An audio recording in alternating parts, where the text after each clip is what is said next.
Please note that we talk about strengthening and we say strength training, but most of the time you'll hear me talking rehab, because a lot of you guys with a really bad back will feel instinctively repelled by the idea of doing strength training. But understand that strength training is simply a process by which we start off doing correct technique. So your strength training might start out like this. You're not very strong, but it might start out doing a squat like this.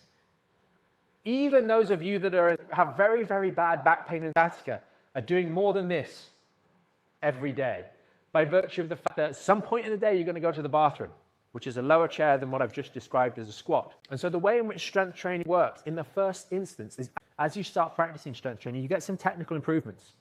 But you're not changing anything. You don't finish practicing, for example, some squats and feel better. A lot of the time, you might actually feel worse for the simple reason of the fact that you're learning a new skill. So you're not very good at it.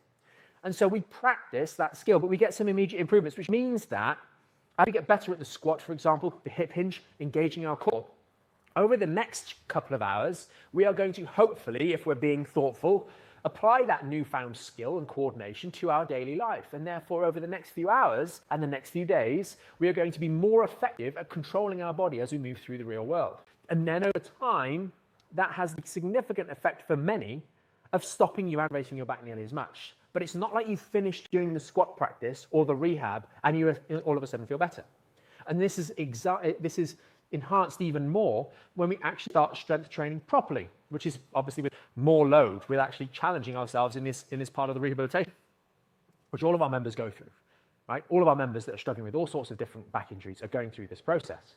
And when you actually do a proper workout, a proper strengthening workout, you finish the workout actually weaker than you did at the start. That's the idea, right?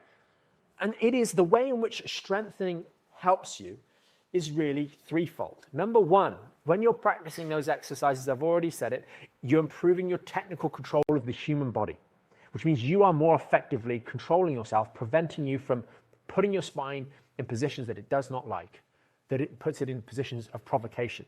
And so that gives you skill, which helps you reduce the flare-ups from a day-to-day basis, because you're getting out of chairs like this, you were doing this before, and the day after, or the day you learn how to squat, all of a sudden now you start getting out of chairs like this. So you're being careful, right? You see the very big difference it has on my spine getting out like that as opposed to like that. And people will leave do this in the clinic, in the new patient room, over the road, well not over the road, over the corridor. And they'll be like, oh, I thought when I get out of a chair, it hurts my back so much. When I get out of the chair, oh gosh, it's so bad. And then you teach them how to do it, and they get out of the chair properly, and they get under, and they come straight up, and they go, gosh, it didn't hurt at all. It's like, we didn't fix back pain in 1 second. We just taught you how to not mess yourself up.